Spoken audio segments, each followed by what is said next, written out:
Assalamualaikum warahmatullahi wabarakatuh.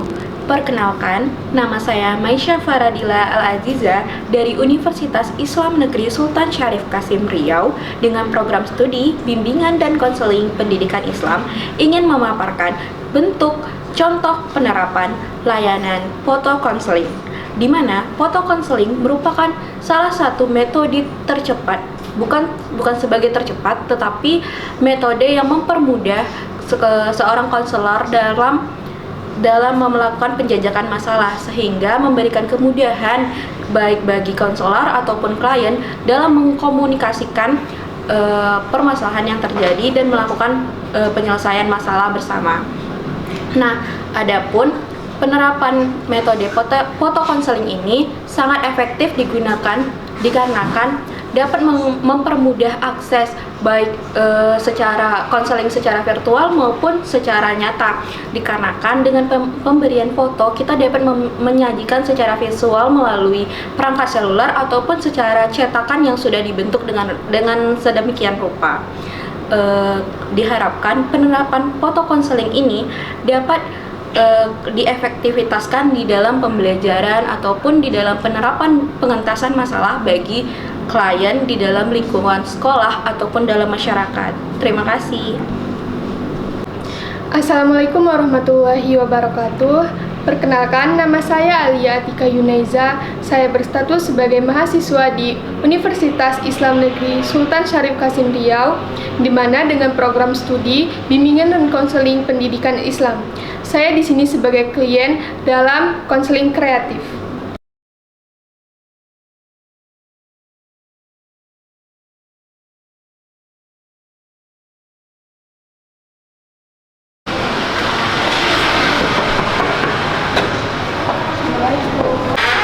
Masuk Kak, selamat. Terima kasih, Bu. Baik, silakan duduk Nak. Selamat siang Alia, apa kabar hari ini? Selamat siang, Ibu. Alhamdulillah, Alia baik. Ibu sendiri gimana kabarnya? Alhamdulillah baik. Alia gimana hari ini belajarnya? Belajar Alia cukup lancar, Ibu. Lancar, alhamdulillah. Seperti yang kita janjikan pada minggu lalu, kan kemarin kita sudah melakukan tindakan konseling. Nah, di mana Ibu meminta Alia untuk membawakan satu foto. Apakah Alia sudah membawanya, Nak? Sudah, Ibu. Alia sudah mempersiapkan foto yang Ibu suruh. Ini, Ibu. Oh, foto siapa ini? Kalau Ibu boleh tahu? Ini foto adik Alia dan foto Alia. Foto di saat umur berapa ini, Nak? Ini Alia nggak tahu sih, Ibu, umurnya berapa. Tapi ini foto mungkin saat Alia masih TK. Saat ini fotonya diambil ketika Tante Alia sedang wisuda, Ibu. Oh, begitu. Di antara semua foto yang Alia miliki, kenapa Alia memilih foto ini? Karena Alia ngerasa foto ini cukup berharga untuk Alia ya, Ibu. Karena seperti yang Ibu katakan minggu kemarin, bahwa Alia disuruh membawa foto yang dimana ada menyangkut masalah Alia. Nah, kemudian ini kan foto masa kecil ya, Nak? Iya. Kenapa Alia lebih memilih foto masa kecil? Karena Alia ngerasa foto kecil ini sangat berharga dan memang nggak bisa diulang lagi, Bu.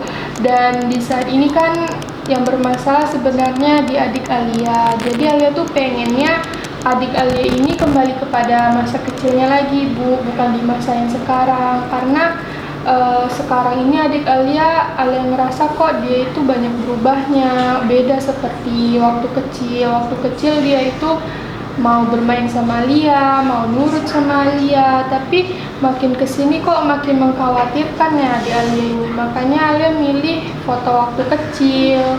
Oh, seperti itu, Ibu mengerti. Ibu boleh tahu perbedaan umur Alia dan adik ini berapa tahun?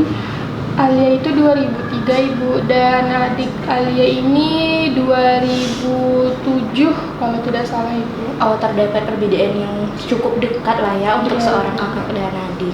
Nah, tadi kan Alia bilang kalau misalnya Alia merasa kepikiran atas sikap dan perilakunya adik yang membangkang. Boleh Ibu tahu membangkang seperti apa yang Alia khawatirkan itu? Jadi kan Bu, selama pembelajaran tuh Alia banyak menung. Jadi Ibu pun ngerasa performa belajar Alia kan kurang. Terus Ibu melakukan konseling minggu kemarin sama Alia. Seperti Alia katakan, karena adik Alia ini Alia menjadi kepikiran dan Alia itu sulit untuk berkonsentrasi karena Alia memikirkan di saat Alia lagi belajar di sekolah, tapi pikiran Alia itu ke rumah karena orang tua Alia itu ngadu kalau adik Alia sekarang ini suka membangkang. Jadi permasalahannya di sikap adik Alia, kalau dikasih tahu dia itu nggak mau nurut, terus dia juga sering keluar malam. Dia itu berbeda jauh lah dengan kelakuan dia waktu kecil dia penurut, tapi sekarang dia membangkang gitu. Oh, seperti itu. Kan tadi Alia bilang kalau misalnya kelakuannya itu seperti keluar malam, dia tidak mendengarkan apa yang dikatakan orang. Nah, atas perilakunya itu, kalau orang tua Alia bagaimana memperlakukan adik untuk memberikan hukuman ataupun refleksi untuk dia? Kalau hukuman kayaknya belum ada sih, karena Mama Alia ini termasuk yang menyayangi sekali adik Alia, karena kan dia adik satu-satunya laki-laki, karena Alia punya adik lagi perempuan. Jadi mungkin ibu ngerasa bahwa adik ini cukup spesial karena dia laki-laki, jadi harus diperlakukan itu sangat istimewa. Jadi kalau hukuman memang belum ada, Ibu Alia kasih kepada adik Alia. Tapi kalau berbentuk nasihat atau teguran itu sudah, tapi dia masih melawan dan dia itu nggak mau nurutin apa yang Ibu katakan. Oh, seperti itu. Untuk kedekatan Alia dengan adik itu bisa Alia skalakan 1 sampai 10? Kalau 10 itu dekat ya, Ibu? Iya. Menurut Alia sih 5, Ibu, di tengah-tengah. 5 itu bisa dibilang kan antara dekat dan juga jauh. Nah, sebagai hubungan seorang kakak dan adik gitu, bagaimana sih kedekatan kalian?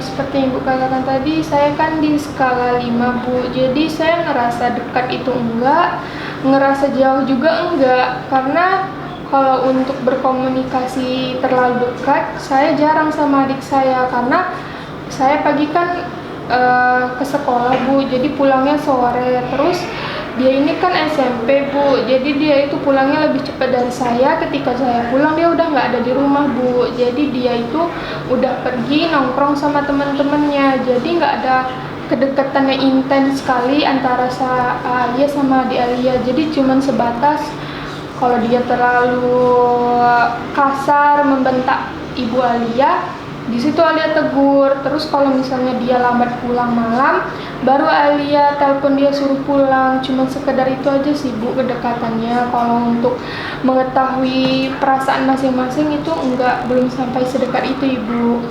Nah, Alia tadi udah menyebutkan apabila adik itu melakukan suatu kesalahan ataupun suatu sifat yang berkeliru, Alia memberinya nasihat atau teguran. Nah, berarti dari situ Alia memahami posisi Alia sebagai kakak. Selain yang Alia sebutkan itu, apa saja peran kakak yang Alia tahu? Peran yang Alia tahu sebagai kakak ya cuma nasehatin, Bu. Terus kalau misalnya dia salah ditegur. Cuman itu sih yang Alia tahu, Bu. Yang lainnya Alia kurang tahu juga, Bu.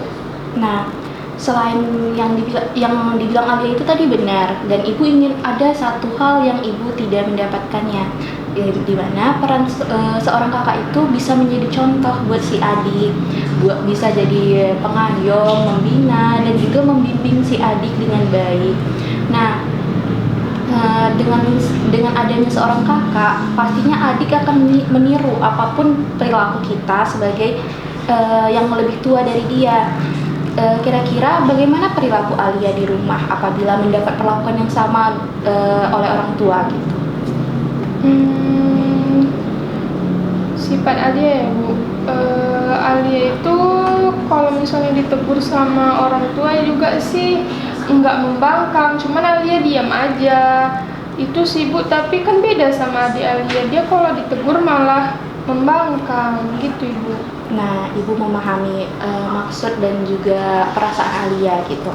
Nah, kan ini kalian yang satu di posisi SMA dan yang satu di SMP kan ya? Iya Bu. Keduanya sama-sama ada di masa remaja, di mana masa remaja itu masa mengenali, memahami, dan juga mencari dirinya itu bagaimana. Jadi sifat dan sikap seorang remaja itu susah untuk disamakan dan juga untuk diatur.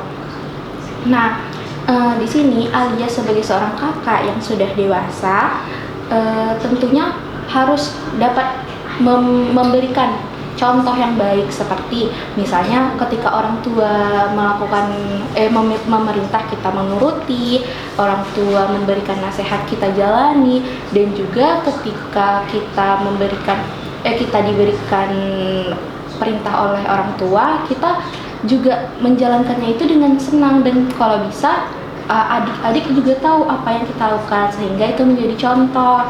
Nah, kemudian Ibu mau tahu apakah Alia pernah untuk berkomunikasi sama adik gitu, di luar konteks seperti kayak orang tua menyuruh atau mewakilkan perkataan orang tua gitu?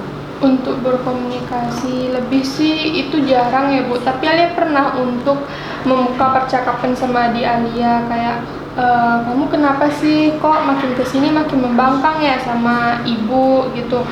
Terus dia itu cuman jawabnya ya suka-suka adik lah gitu, karena mungkin orang tua tidak terlalu tegas ya Bu, jadi dia menyepelekan.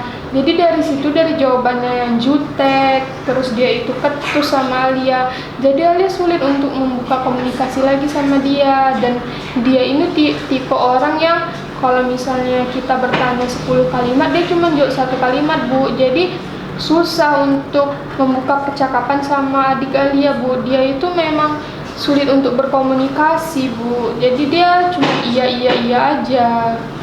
Ibu mengerti. Nah, di sini tantangan Alia sebagai seorang kakak untuk dapat mendekatkan diri, di mana mendekatkan diri itu merupakan bagian dari cara untuk Alia bisa untuk mengontrol perilaku dan juga membuat dia belajar untuk jadi lebih baik. Nah, bagaimana untuk pendekatan itu? Alia mulai membuka diri. Seseorang bisa kesulitan berkomunikasi karena lawan bicaranya tidak membuka diri. Mungkin Alia sudah membuka percakapan, tapi percakapan yang dibuat itu sekedar memastikan aja, bukan yang seperti benar-benar ingin mengetahui, ya kan? Nah, terus kalau misalnya nih ketika dia menjawab cuma satu kata, apakah Alia cuma ya udah begitu dan menutup pembicaraan? Karena Alia ini orangnya makan hati ya Bu, jadi Alia itu ngerasa kalau misalnya lawan bicara udah ngebalasnya jutek, Alia tuh juga jadi jutek. Jadi Alia itu malas lagi kalau orangnya kita udah mau membuka diri sama dia tapi dia menutup diri, kan Alia jadi malas. Walaupun dia memang adik Alia, cuman kan seharusnya dia bisa lebih paham dong. Alia sudah membuka diri tapi dia malah menutup dirinya, jadi Alia udah bad mood duluan Ibu. Ya, Ibu paham. Nih, kalau misalnya kita mendapat, ibaratnya kita berada di posisi si adik, kita berbicara tapi tahu kita sudah mendapat gambaran respon dari lawan bicara kita. Tentunya kita sudah tahu kalau kita malas untuk berkomunikasi dengan dia kan. Nah, kita Alia terlebih khususnya sebagai seorang kakak, sebagai seorang yang dituakan di antara kakak beradiknya, Alia itu walaupun walaupun adik itu responnya terkesan menutup, tapi Alia terus berusaha untuk mencoba terbuka, karena kan sebagai seorang kakak kita harus merendahkan ego ya, walaupun memang nggak selamanya harus kita rendahkan ego kita, tapi memang di posisi seperti inilah perannya Alia sebagai seorang kakak. Jadi kalau misalnya Alia kepikiran atas hal seperti ini itu wajar. Terlebih kayak yang ibu sampaikan minggu lalu, bahwasannya ibu melihat penurunan motivasi belajar untuk Alia. Nah, setelah dari Alia ceritakan, ibu sudah memahami bagaimana permasalahan yang Alia alami. Kemudian apabila Alia merasa kesulitan, kira-kira sebagai seorang kakak di luar dari yang ibu sampaikan, Alia harus apa? Alia harus membangun komunikasi juga sih Bu sama adik. Terus Alia itu mungkin harus mencari cara supaya adik itu tertarik untuk berbicara sama Alia. Jadi pembicaraannya itu enggak mengenai masalah dia aja, tapi mengenai mungkin hal yang dia suka atau membicarakan hobi dia gitu sih Bu. Nah, itu pintar sekali. Ibu harap Alia bisa untuk menerapkan apa yang Alia sudah rencanakan. Dan kemudian untuk terkait motivasi belajar, Alia harus bisa menyetarakan antara motivasi pembelajaran dan juga apa yang terjadi kehidupan pribadi. Untuk kedepannya, Alia harus fokus apa tujuan Alia. Kan tujuan Alia ke sekolah untuk belajar kan? Iya, Nah, untuk permasalahan adik itu itu bagian dari kehidupan pribadi di luar di sekolah. Jadi kayak di sekolah, Alia khusus sekolah. Nah, di rumah boleh Alia memikirkan hal yang seperti itu. Tapi ya di balik itu tadi, tetap seorang kakak tidak selain harus membina dan mengayomi, dia juga tidak perlu terlalu andil dalam hal seperti itu, karena tetap ada peran orang tua di dalamnya. Tuh. Jadi apakah bisa Alia terapkan apa yang Ibu bilang tadi? Insya Allah Bu, Alia bisa. Cuman mungkin bakalan tidak langsung bisa Bu. Jadi mungkin ada prosesnya Benar. Sama seperti pertumbuhan buah ibaratnya. Pertumbuhan buah untuk secara matang dia perlu proses yang panjang kan di dalamnya. Sama halnya dengan apa yang Alia rasakan. Jadi Ibu harap kedepannya Ibu tidak lagi melihat penurunan motivasi belajar. Ibu rindu loh lihat Alia yang motivasi belajarnya tinggi, rajin menjawab pertanyaan di kelas, aktif dalam bertanya dan memberikan tanggapan terhadap materi. Kedepannya bisa Alia janji kepada Ibu untuk meningkatkan pembelajarannya? Insya Allah Bu, Alia bisa berjanji untuk menaikkan lagi motivasi Alia belajar dan tidak memikirkan masalah rumah di sekolah Bu. Oke, baik. Terima kasih kepada Alia. Ibu rasa apa yang telah kita bahas pada hari ini dapat kita terapkan dan juga dapat Alia jadikan pembelajaran di kehidupan Alia. Kalau ada apa-apa lagi, Alia dengan senang hati Ibu akan merespon cerita Alia via chat, ataupun Alia kalau mau ke ruang BK, Ibu akan menerima dengan senang hati. Bu, jadi nanti Alia nggak apa-apa kan Bu, misalnya mungkin Alia nanti terkendala dalam berkomunikasi sama adik, mungkin Alia bisa, kalau di rumah kan mungkin Alia bakalan chat ke nomor Ibu gitu. Berarti bisa kan Bu? Bisa, nomor Ibu terbuka sekali untuk Alia chat dan juga mengobrol selagi Ibu ada waktu, dan Ibu akan selalu menyediakan waktu untuk Alia. Oke, terima kasih untuk hari ini. Semoga kedepannya Alia jauh lebih baik dari sebelumnya dan terus belajar menjadi pribadi yang lebih baik ya nak. Terima kasih Bu. Terima kasih kembali. Terima kasih Bu. Iya nak. Baik, tadi merupakan contoh penerapan layanan konseling kreatif berupa menggunakan metode foto konseling. Nah, di dalam pelayanan bimbingan dan konseling kita tidak perlu terkesan baku di dalam melaksanakan pelayanan. Namun, meskipun begitu, kita tetap harus menyesuaikan dengan asas-asas yang diterapkan di dalam bimbingan dan konseling. Dan kemudian kita juga tidak boleh melupakan setiap tahapan-tahapan di dalam bimbingan konseling tersebut. Nah, dengan adanya metode terapi foto konseling terapi ini dapat mempermudahkan seorang klien dalam mengungkapkan masalah, dan itu juga memberikan kemudahan kepada seorang konselor untuk dapat membangun komunikasi dan juga membangun kepercayaan kepada seorang klien untuk menceritakan permasalahannya. Nah, penggunaan foto konseling ini tidak hanya bisa dilaksanakan secara offline ataupun secara nyata, tapi dapat digunakan menggunakan pemanfaatan sosial media ataupun secara virtual, di mana dalam hal ini menyesuaikan dengan perkembangan zaman.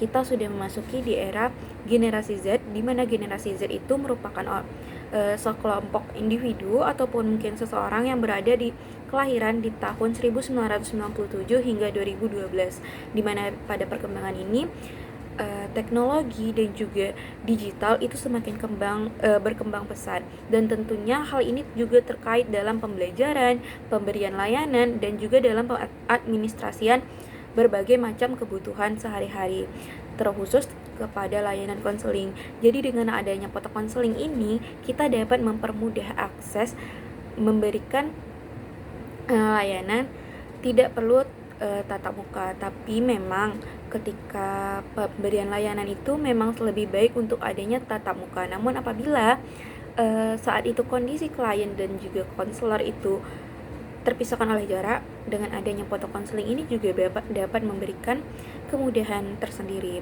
Nah, kemudian tidak hanya dalam satu terapan, tapi ketika dalam memberikan layanan kita juga dapat menerapkan setelah memberikan foto konseling, kita juga dapat memberikan terapi-terapi lainnya dengan menyesuaikan apa yang dibutuhkan oleh seorang klien.